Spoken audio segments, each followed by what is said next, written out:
Agora na Verde Vale, Jornal do Meio-Dia. As notícias de Mineiros e região.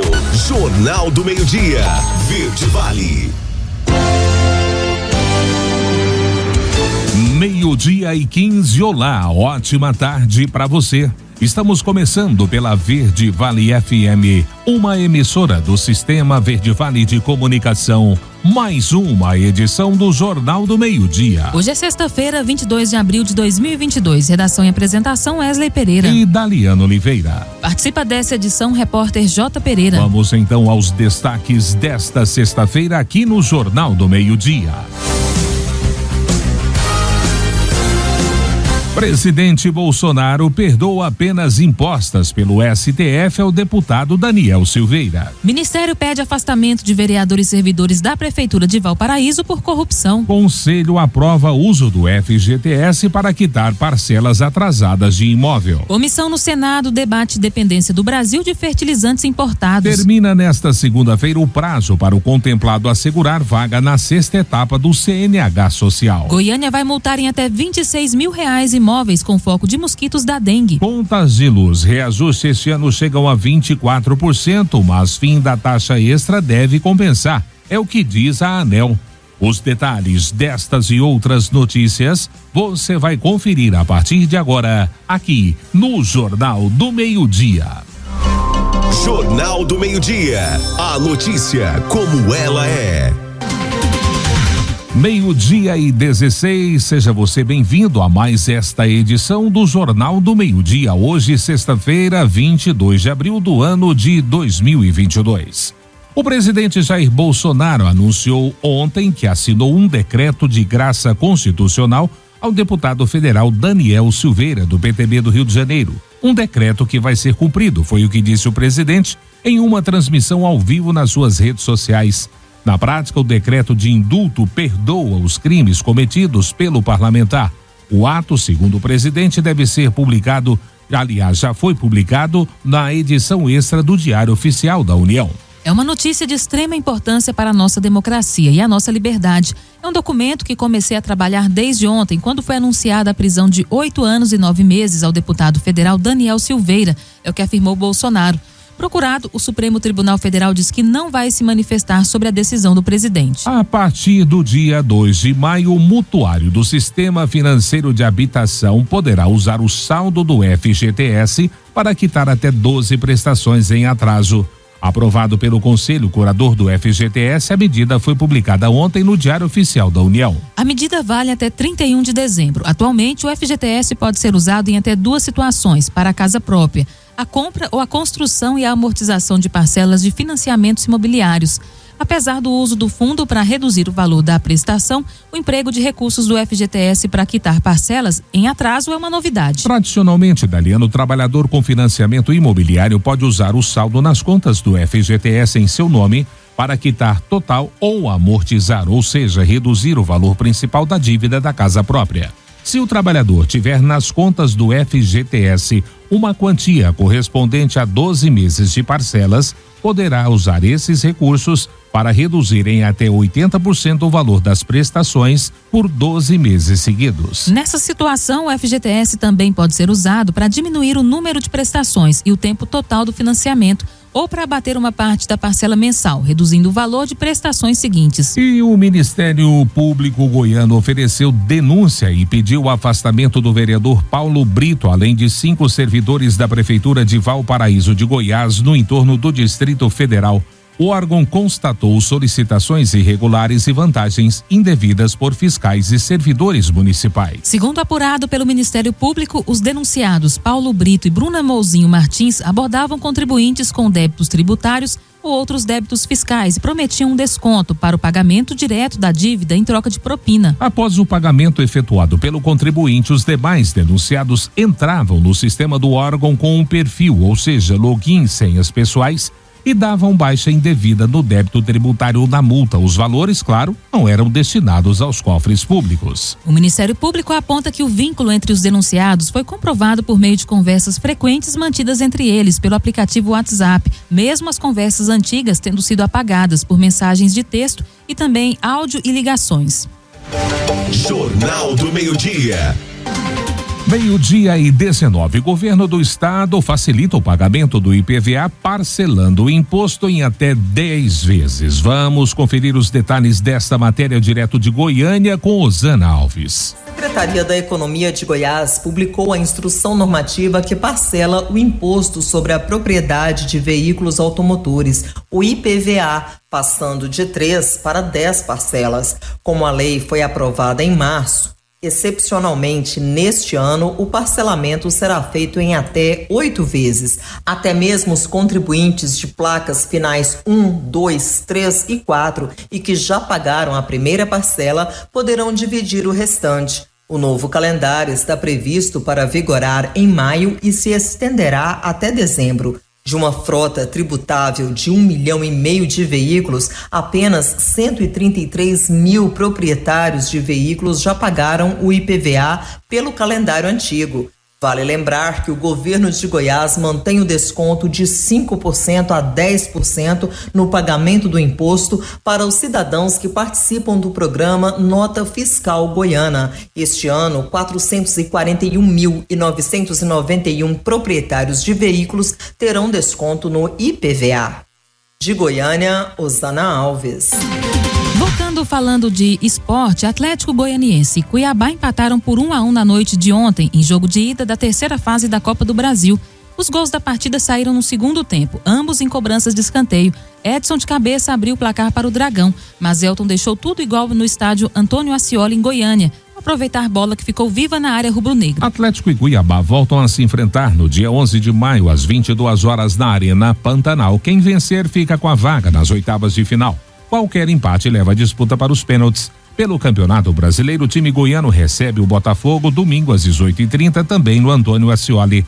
Mais cedo, às 18 horas, a equipe de Mato Grosso visita o Juventude no Alfredo Jaconi. E superado o Brasiliense com uma vitória por 3-0 pela partida de ida da terceira fase da Copa do Brasil, o Atlético Mineiro se concentra agora no Campeonato Brasileiro. O time terá um importante reforço. O atacante Hulk se reapresentou na cidade do Galo e treinou com o grupo. Hulk estava liberado dos treinamentos desde o fim de semana passada, quando viajou para Miami, nos Estados Unidos, para acompanhar o nascimento da filha Zaya. Ele ficou fora dos duelos contra o Atlético Paranaense e Brasiliense. Existia a expectativa de que Hulk ao menos ficasse no banco de reservas diante do Brasiliense para ser aproveitado no segundo tempo. Porém, por opção da comissão técnica, o atacante ganhou mais um dia de descanso. Agora ele está à disposição para a partida desse sábado contra o Curitiba, às 21 horas no Independência, pelo Campeonato Brasileiro. Vamos ao agronegócio. A dependência brasileira de fertilizantes produzidos no exterior é tema de uma audiência pública marcada para esta quarta-feira na Comissão de Relações Exteriores e Defesa Nacional. Senadores e especialistas vão debater formas de reduzir o problema e analisar os desafios e as restrições para a produção doméstica e a importação dos insumos. A audiência pública deve contar com os seguintes convidados: José Carlos Polidoro, da Embrapa, Antônio Galvão, da Associação Brasileira de Produtores de Soja, João Benjamin Parolin, da Associação Brasileira de Indústrias Químicas, Raul Jugman, do Instituto Brasileiro de Mineração, e Ricardo Tortorella, da Associação Nacional para a Difusão de Adubos. A CRE é presidida pela senadora Cátia Abreu, do PP de Tocantins. Jornal do Meio-Dia. Agora, na Verde Vale, os comentários de Alexandre Garcia. Bom dia. Eu ontem não falei com vocês sobre o julgamento de Daniel Silveira, porque o julgamento estava correndo ainda na hora da gravação dessa nossa conversa. Agora todo mundo sabe, foi 10-1, voto vencido, era o único soldado de passo certo no batalhão. O único que leu a Constituição, o ministro Nunes Marques. Porque na Constituição está escrito, no artigo 53, deputados e senadores são invioláveis civil e penalmente por quaisquer palavras, votos e opiniões. Ou seja, ele pode falar mal da mãe do Papa, mas a Constituição diz que ele é inviolável. Mas o Supremo, violando a Constituição, tornou o mandato de 31 mil, quase 32 mil eleitores do Rio de Janeiro violável. Daniel Silveira já estava preso, era preso sem condenação. Pelo menos agora ele tem uma condenação. Lá em Cuba ficava preso sem condenação. Como ficaram presos aqui o Roberto Jefferson, o Zé Trovão, o Alan dos Santos, o Oswaldo Eustáquio, o Wellington Macedo, né? Simplesmente preso por crime de opinião, que está garantido lá na Constituição, em cláusula pétrea, né? Mas, enfim, é tudo muito diferente. Tão diferente que nenhum estudante de direito vai entender o que é devido processo legal, sendo que o relator do julgamento de ontem era o ofendido. Nunca se viu isso. Isso não é relator, isso é o vingador, né? E votou também o ministro Barroso, que é outro ofendido. Não deveriam votar, foi o que o meu avô me ensinou. Eu discordo de tudo o que o Daniel Silveira, as grosserias dele, eu discordo de todas. Não avalizo nenhuma, não endosso nenhuma. Mas eu amo a Constituição do meu país, que é a única garantia que a gente tem de liberdade. E a Constituição impede isso que aconteceu ontem no Supremo. Condenado a 8 anos e 9 meses, condenado a pagar multa de R$192 mil, condenado a ficar inelegível por 8 anos. Gente, condenamos uma presidente e não ficou inelegível como manda a Constituição no artigo 53, parágrafo único, num julgamento presidido pelo presidente Supremo, Ricardo Lewandowski.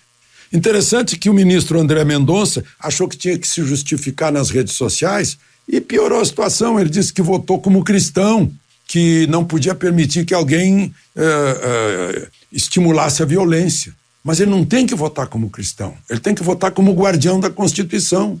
E a Constituição diz que é inviolável o deputado e senador por quaisquer opiniões ou palavras. Muito, muito estranho. Agora, cassação, como assim? O mandato dele pertence a quase 32 mil eleitores do Rio de Janeiro. E o próprio Supremo, no julgamento do Mensalão, disse que para cassar mandato não é o Supremo, é exclusivamente a Casa Legislativa onde está o parlamentar. Só que na época, né, em 2013, os réus eram do outro lado. É incrível isso. Bom, mas vai haver ainda embargos e tal, né? E pode ser que vá se espichando até o fim do ano, quando termina o mandato dele. Bom, eu queria falar de voto também. Gente, eu pensei que fosse exagero na rede social, pois não é que o TSE agora confirma, numa reunião de terça-feira, por unanimidade, cancelou o cancelamento de títulos de idosos, ou de títulos sem biometria, ou seja lá qual for. A resolução ficou suspensa, não serve para esse ano mais. Acho que sentiram que estava havendo uma grita geral. Porque o idoso não é aquele que vai sair correndo atrás de atualização do título dele. Ao contrário, eu acho que o TSE tem que fazer uma campanha, tal como faz em relação aos jovens, para que os idosos não deixem que outros decidam por eles. De Brasília, Alexandre Garcia. Você ouviu os comentários de Alexandre Garcia. Oferecimento. O Centro de Diagnósticos de Mineiros tem realizado grandes investimentos em modernização, garantindo alta tecnologia em imagem, com equipamentos de última geração para sua maior segurança e tranquilidade. Corpo clínico altamente especializado. No Centro de Diagnósticos, você conta com tomografia computadorizada, ressonância magnética de alto campo, mamografia 100% digital, densitometria óssea e Doppler fluxometria. Centro de Diagnósticos de Mineiros, sempre presente excelência em atendimento e qualidade técnica. Agende seu horário 64-3661-1799 ou pelo WhatsApp 64-99951-9680. Acesse o nosso site www.cdmineiros.com.br. 12:29, primeiro intervalo do Jornal do Meio-Dia desta sexta-feira, 22 de abril.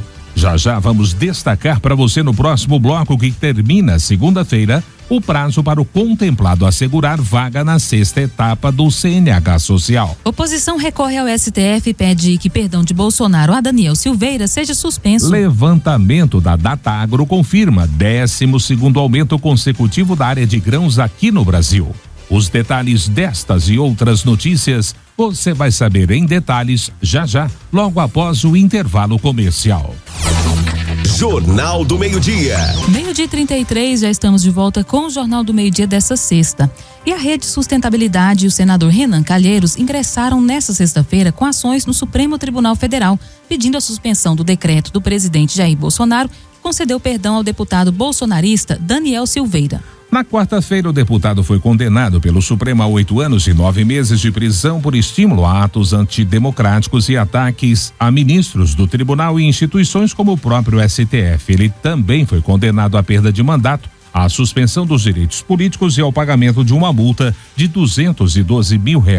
No dia seguinte, Bolsonaro anunciou o perdão da pena de Silveira por meio da publicação de um decreto que concedeu a graça ao parlamentar, o que na prática tem a função de revogar a decisão do Supremo. No julgamento de quarta, Daliana, 10 dos 11 ministros do Supremo votaram a favor da condenação de Silveira. O único que votou pelo absolvido, como disse agora há pouco Alexandre Garcia, foi Nunes Marques, indicado também pelo presidente Jair Bolsonaro. O partido também quer que, após a concessão da liminar, sejam ouvidos o presidente Jair Bolsonaro, a Advocacia Geral da União e a Procuradoria Geral da República. E o empresário Henrique Sacomori Ramos foi indiciado pela Polícia Civil por estelionato após a investigação descobrir que ele é suspeito de aplicar golpe de R$50 milhões em investidores de Anápolis, a 55 quilômetros de Goiânia. O suspeito está preso. O suspeito e a esposa foram presos no dia 2 de abril no aeroporto de Guarulhos, em São Paulo, enquanto tentavam embarcar para Portugal. A Polícia Civil entendeu que a saída do país era uma fuga e conseguiu mandados de prisão na Justiça. A investigação apontou que a mulher é vítima do próprio marido e desconhecia os negócios. O delegado Jorge Bezerra apurou que Sacomori forjou provas para mostrar aos investidores que ele estava entre os 10 melhores apostadores do ramo de esportes. Ele dizia aos investidores que tinha fortuna de 33 milhões de euros, mas nunca chegou a ter mais que 100 mil euros. No histórico de apostas, o empresário mais perdia do que ganhava, segundo a investigação, além de não usar todo o dinheiro enviado pelos investidores. A polícia descobriu que ele mentiu sobre ter um software que iria bloquear as apostas se ele perdesse mais de 10% do capital. Jornal do Meio-Dia. E o governo entrega máquinas a municípios goianos para a melhoria da infraestrutura rural. A matéria é com Juliana Carnevale. O secretário de Agricultura, Pecuária e Abastecimento, Tiago Mendonça, fez a entrega de 66 máquinas do programa Mecaniza Campo a 60 municípios goianos. A iniciativa do governo de Goiás tem o objetivo de melhorar a infraestrutura dos municípios. O investimento na aquisição dos equipamentos foi de R$19 milhões e 400 mil. O secretário Tiago Mendonça ressalta a importância das máquinas para os municípios goianos. Essas máquinas têm uma importante ação nos municípios, seja nas estradas vicinais, seja também nas cidades, fazendo o trabalho do dia a dia. Não temos nenhuma dúvida disso. A gente sabe que não é fácil ter maquinário, a gente sabe o quanto as prefeituras sofrem para atender esse público que realmente movimenta o nosso estado de Goiás, que são os produtores. E dessa forma, essas equipes estão aí trabalhando e fazendo realmente um trabalho importante, principalmente nos pontos mais críticos, onde é difícil se ter maquinários, onde é difícil fazer esse atendimento. Foram entregues 56 retroescavadeiras e 10 motoniveladoras, adquiridas com recursos da Superintendência de Desenvolvimento do Centro-Oeste, a SUDECO, órgão do Ministério do Desenvolvimento Regional, indicados pela bancada federal goiana. A Secretaria da Agricultura executa a compra dos equipamentos, que em seguida são repassados às prefeituras mediante a assinatura de termo de cessão de uso. Desde 2019, o governo de Goiás entregou 741 máquinas e implementos aos municípios goianos por meio do Mecaniza Campo. Com a última entrega, o montante distribuído por essa iniciativa soma R$172 milhões e 800 mil nos últimos 3 anos. Os tratores, caminhões basculantes, caminhões pipa, pás carregadeiras, retroescavadeiras, motoniveladoras e plainas foram cedidos a 241 municípios goianos. De Goiânia, Juliana Carnevale. 12:37. Voltamos falando de esportes. A Ferrari deu sinais de que está preparada para enfrentar as mais variadas condições ao colocar Charles Leclerc em primeiro lugar e Carlos Sainz em segundo durante o primeiro treino livre do GP Emília-Romagna em uma sexta-feira chuvosa em Imola, na Itália. O francês anotou tempo de 1 minuto 29 segundos 402 milésimos em sua melhor volta no Autódromo Enzo e Dino Ferrari, 8 centésimos à frente do companheiro de equipe. Max Verstappen ficou em terceiro lugar. Abaixo dos três, a Haas mostrou sua força e teve Kevin Magnussen e Mick Schumacher em quarto e quinto do ranking de melhores tempos. Sérgio Pérez, Fernando Alonso, Sebastian Vettel, Yuki Tsunoda e George Russell completaram o top 10. Lewis Hamilton, por sua vez, deu sequência à sua série de frustrações e terminou em 18º. O GP Emília-Romagna será a primeira prova europeia da temporada de Fórmula 1. Além disso, será a primeira que terá um sprint race no sábado. As posições da corrida classificatória serão definidas em um treino ainda nesta sexta-feira ao meio-dia. O GP está marcado para as 10 da manhã no domingo. Após a realização de 3 provas, a Fórmula 1 tem Charles Leclerc na liderança da classificação geral com 2 vitórias e 71 pontos, seguido de George Russell com 37 e Carlos Sainz com 33, Sérgio Pérez com 38 e Lewis Hamilton, dono de 28 pontos, fecham as 5 melhores posições. Voltando ao agronegócio, Daliana, nova análise realizada pela consultoria Datagro para a safra 2022 de cereais e oleaginosas mostra que os produtores brasileiros, vão confirmando o aumento da área semeada de grãos no Brasil pelo 12º ano consecutivo, mostrando também grandes chances de incremento da produção. Os produtores permaneceram motivados a avançar o plantio por conta da boa oferta de crédito, dos preços excepcionais observados nas principais culturas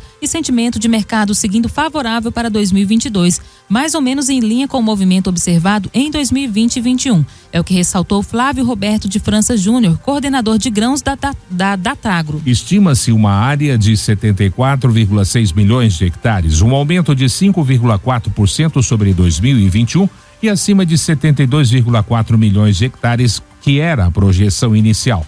Já a estimativa para a produção total de grãos é de 278,6 milhões de toneladas, baixa de 7% ante a previsão inicial de 299,2 milhões de toneladas, devido às perdas do arroz, feijão, milho de verão e soja. No caso da oleaginosa, a queda de potencial produtivo chega a perto de 20 milhões de toneladas. Mesmo assim, a colheita deste ano pode ficar 7% acima das 259,3 milhões de toneladas revisadas da safra 2021, podendo também bater o recorde de 266,8 milhões de toneladas de 2020. Mais uma vez, o nível tecnológico utilizado nas lavouras contribuiu para o incremento da produtividade. Embora os custos de produção tenham subido intensamente devido ao câmbio alto, preços elevados dos insumos e demanda aquecida, os preços de venda pelos produtores seguiram em patamares excelentes. No caso da soja, batendo recordes históricos nesse início de ano. Jornal do Meio-Dia. 12:41 e termina nesta segunda-feira o prazo para o contemplado assegurar vaga na 6ª etapa do CNH Social, que é o programa do governo de Goiás que oferece carteira de habilitação com todas as despesas pagas. Os detalhes você confere nessa matéria com Juliana Carnevale. Nesta segunda-feira termina o prazo para os contemplados na 6ª etapa do programa CNH Social iniciarem o processo de habilitação, adição ou mudança de categoria. Eles devem procurar uma unidade de atendimento presencial do Detran ou VaptVupt para entregar a documentação exigida para a abertura do Registro Nacional de Carteira de Habilitação. O candidato que perder o prazo será desclassificado. A segunda chamada, com as vagas remanescentes, deve ser divulgada no dia 29 de abril. Nesta etapa estão sendo oferecidas 11.010 vagas para que a população de baixa renda possa obter a primeira habilitação, mudar ou adicionar categoria gratuitamente. De Goiânia, Juliana Carnevale. 12:42, último intervalo do Jornal do Meio-Dia desta sexta-feira e já voltamos abrindo espaço para nossa redação. De lá chega o repórter J. Pereira com as informações das últimas 24 horas em Mineiros e região. Goiânia vai multar em até 26 mil imóveis com foco de mosquitos da dengue. Contas de luz, reajustes neste ano chegam a 24%, mas o fim da taxa extra deve compensar. É o que diz a ANEEL. Os detalhes você confere já, não saia daí. Jornal do Meio-Dia. 12:45, já de volta com o Jornal do Meio-Dia pela Verde Vale FM, uma emissora do Sistema Verde Vale de Comunicação. Olha, a Agência Nacional de Energia Elétrica, a ANEEL, tem aprovado neste ano reajustes tarifários que variam de 7% a 24% nas contas de luz de clientes residenciais das distribuidoras de energia.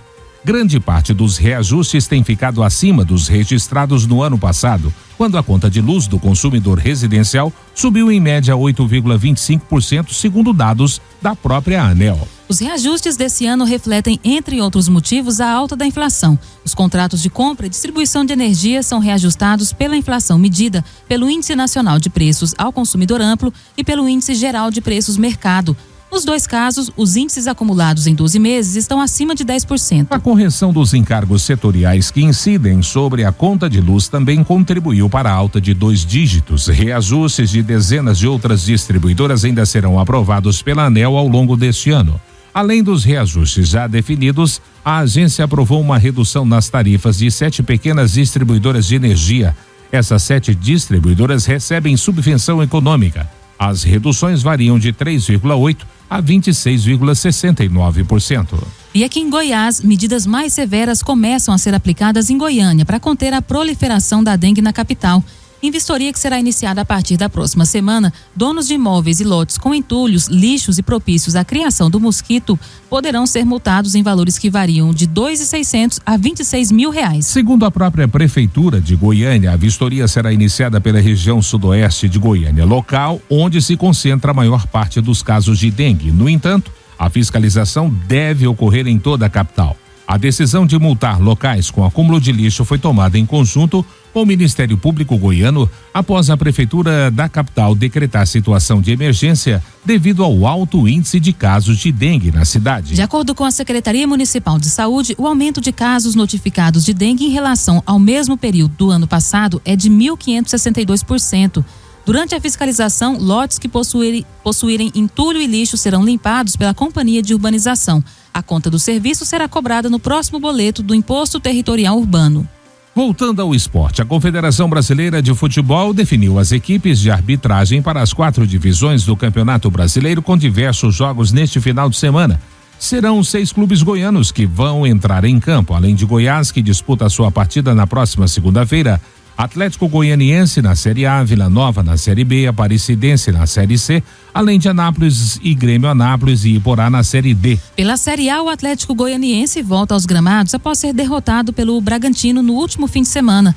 O rubro-negro encara o Botafogo no estádio Antônio Ascioli às 18h30 no próximo domingo. A partida será comandada por Luiz Flávio de Oliveira. Também pela Série A, o Goiás entra em campo apenas na segunda-feira às 20 horas contra o Avaí no estádio da Ressacada. O duelo seria originalmente no domingo, mas foi alterado para o dia seguinte. O árbitro será Antônio Dibe Moraes de Souza. Pela Série B, o Vila Nova vai visitar o Ituano nesse sábado às 19 horas no estádio Novelli Júnior em Itu. O árbitro será Denis da Silva Ribeiro Serafim. Voltando ao agronegócio, Daliana, a Secretaria Especial do Tesouro e Orçamento da Economia remanejou R$1,5 bilhão para suplementar as reservas do Tesouro Nacional para o pagamento de equalização de juros do Plano Safra 2021-22. A decisão foi publicada na quarta-feira no Diário Oficial da União. No entanto, novas contratações seguem suspensas. O texto da Secretaria Especial do Tesouro e Orçamento da Economia retira recursos do Ministério do Trabalho e Previdência e transfere para a subvenção do Pronaf de operações de custeio, investimento e comercialização. Segundo o diretor de Política de Financiamento do Ministério da Agricultura, Wilson Vaz, o orçamento do Plano Safra envolve também o pagamento de Plano Safra dos anos anteriores, pois existem linhas de crédito com prazos de até 12 anos de carência e a diferença entre os juros pagos pelo produtor e as taxas dos bancos é coberta pelo Tesouro Nacional. Jornal do Meio-Dia.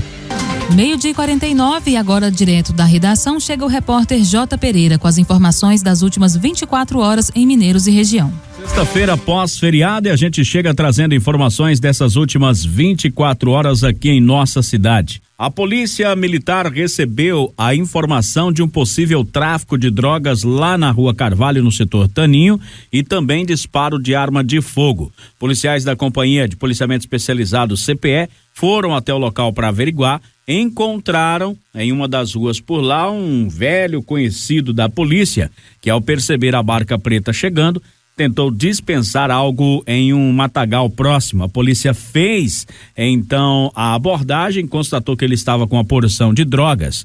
Ele não quis contar de quem teria comprado essa droga, mas posteriormente a polícia ficou sabendo, né, que a droga estava na Avenida Carvalho, na Rua Carvalho, lá no setor Taninho. Foi até uma residência. Ao se aproximar dessa residência, 2 indivíduos que estavam na porta tentaram empreender fuga. Um deles deixou cair para trás um revólver calibre 38, possivelmente utilizado para os disparos de armas de fogo na tentativa de intimidar as pessoas nas proximidades. Lá nessa residência foi encontrado mais droga, balança de precisão, dinheiro e outros objetos que foram encaminhados à delegacia. O indivíduo que tentou fugir, aliás, conseguiu fugir, ele tinha ali um plano de fuga, uma rota de fuga feita na sua residência. O policial não conseguiu encontrá-lo, mas localizou então a arma que estava sendo utilizada por estes elementos. Então, 2 foram detidos por tráfico de drogas ontem aqui em nossa cidade. Relatamos também a situação de que 2 policiais, soldado Murilo e também o soldado Arantes, conseguiram evitar que uma criança morresse por afogamento no setor aeroporto. Os policiais faziam a ronda neste setor quando foram parados por populares que informaram que uma mãe estava com uma criança no colo. Essa criança teria se afogado na piscina da residência. Os policiais então já começaram ali uma manobra de Heinz e conseguiram desobstruir as vias aéreas. A criança colocou água para fora e começou a chorar, que é um bom sinal. Nesse meio tempo, o Corpo de Bombeiros já chegou e prosseguiu com o atendimento, encaminhando a criança e a mãe até a unidade de pronto atendimento aqui de Mineiros. Nessas últimas 24 horas foram estas as principais ocorrências registradas aqui em nossa cidade. Fim de semana se aproxima, é claro, fica aquela preocupação, porque o principal problema por aqui é a ingestão de bebida alcoólica e a direção, o que tem gerado bastante acidente, principalmente em saídas de festas.